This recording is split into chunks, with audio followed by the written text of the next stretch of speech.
So we know that Phil bought the entire Reverse Retro 2 collection. He's still working on the 1. When that happens, we'll have those videos. Let's go, Phil. Right? I'm at 18 right now. That's it? Good one. God. They're harder to find, okay? And someone commented, someone I know was like, oh, yeah, that Columbus jersey must be on another list you have coming here. And I'm like, oh. Kind of. So there's 8 jerseys to cover. Yeah. We're going to talk about each of them. And we've broken new ground technologically. Really impressive. We can do this with it. We have the technology. We added a 4th stand for a jersey. Good. Next on Ugly Thirds.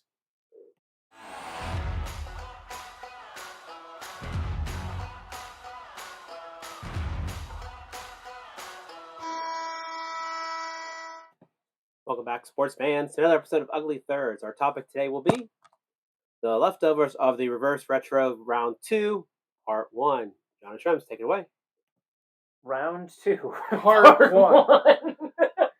I forgot to ask, if this is here, where do I go? Because it's like the ficus. You're replaced with the ficus. It's just replaced with the long history of the ficus. Speaking of ficus, this has nothing to do with that, but we needed a segue. The rest of the rest. So, like in our Reverse Retro series, there were no repeats in any of them. We did top 3s in a number of different categories of laziest, best, worst, better in person, etc. And doing all of those, there were still 8 left. And so, like, well, we might as well talk about them. Phil bought them. They're not the best. They're not the worst. And I can't really shoehorn them in any category as the best or worst. They're just not, and none of them are extreme. Yeah. Like this Toronto one, which is reversing one we talked about in our Toronto episode, whenever that airs. Yeah. Like, okay.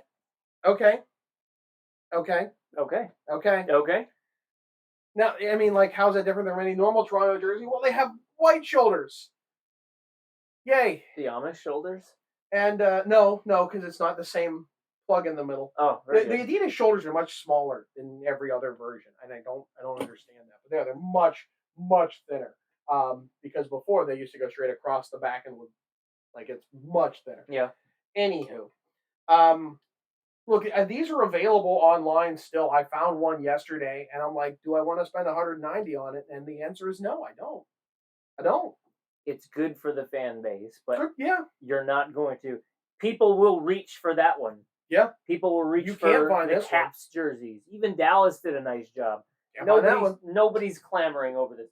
I got Reverse Retro 1 from Toronto a year and a half after it released. And Adidas is like, listen, take it for $60.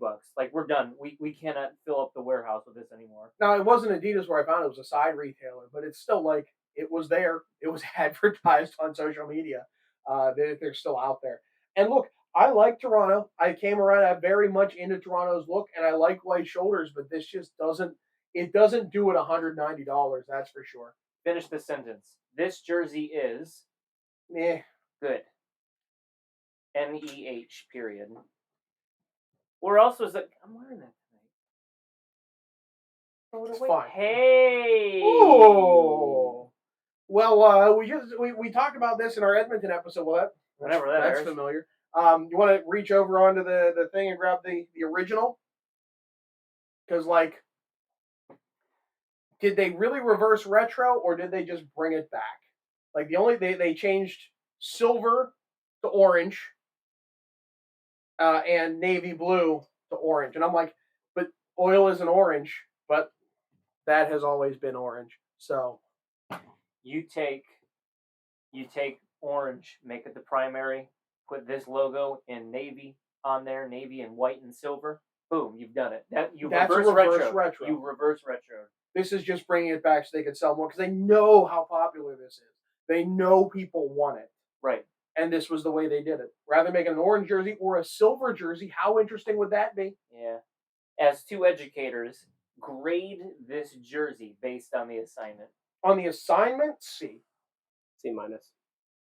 Oh. I don't think they failed it. It reversed something. It is a good look. It reversed something. If it looked terrible, it'd be an F. It doesn't look terrible. No, it looks great. It just did not do the reverse retro. It didn't do the assignment. I think we're going to see more of this.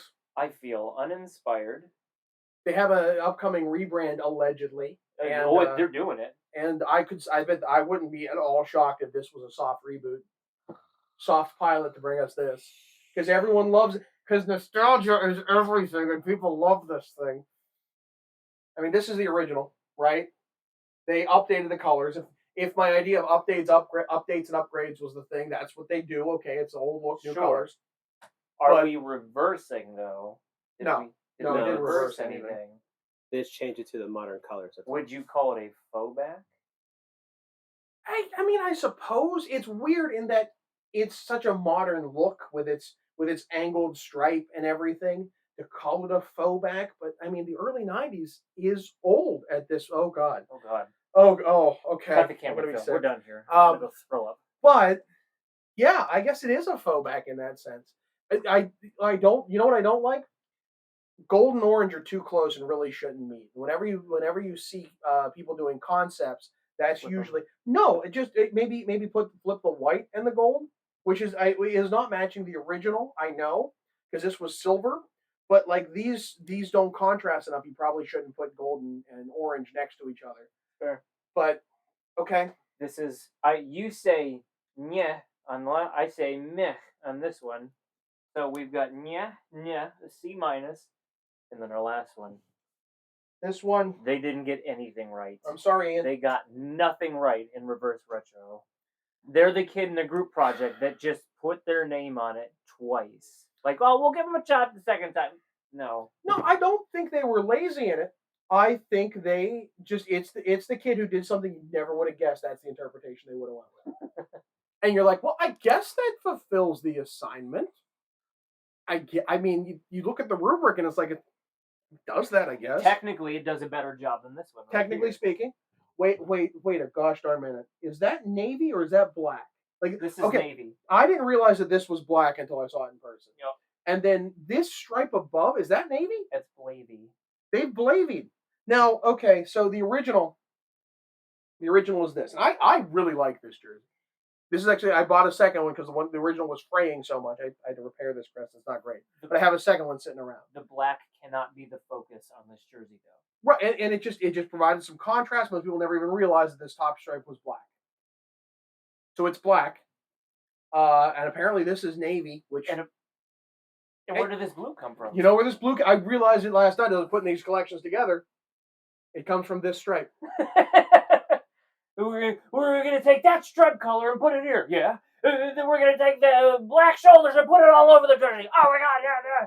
Considering how few people realize that this jersey is not the Edge jersey they were wearing the entire time, that they actually this is different than the entire Reebok era, and the Adidas era because it's the same jersey. And so they went to that. Why would you when nothing with the Cannon? I know it's still a third jersey, and I know it's not as retro. But look, if Carolina can throw back to the old age of 2019, why not? Why couldn't you do this in red, white, and blue? They brought him back for a reason. Why couldn't you do this in white? Very much. Or canvas, as this color is officially called. Or, I don't know, do it in red. Do something interesting with this. Having it out here, though, let me ask you a question to both of you. Does Columbus have the best logo in the league? Which one? Exactly. You talking about of current teams? No, I won't go so far. I guarantee there are better logos. Stick with this. Are both of these A+ logos? Yes. Yeah. I think they are top tier. Columbus might be the most underrated team. That's a good one. They're the most understated team. They have a look. They've always had a look. It is not super flashy. It is not bad. I think it's very good, but it's forgettable. We got rid of Stinger. Just great news. And I just honestly realizing this is Navy makes me more angry at this than I thought I would. We've upset. I just Blavey is a crime against humanity. Here are the 4 leftovers. You put them into a category for us. Where would you have placed them? That's it. Yes, that's the correct thing. Where would you have put them? What kind of list does this deserve? And guess what? There's 4 more coming. Yay. Well, he's Shrems. I'm John. Phil, take us away from this. Don't forget to hit that like and subscribe button and tune in for part 2 of this episode. on here on Ugly Thirds. It's okay. You'll conclude it eventually.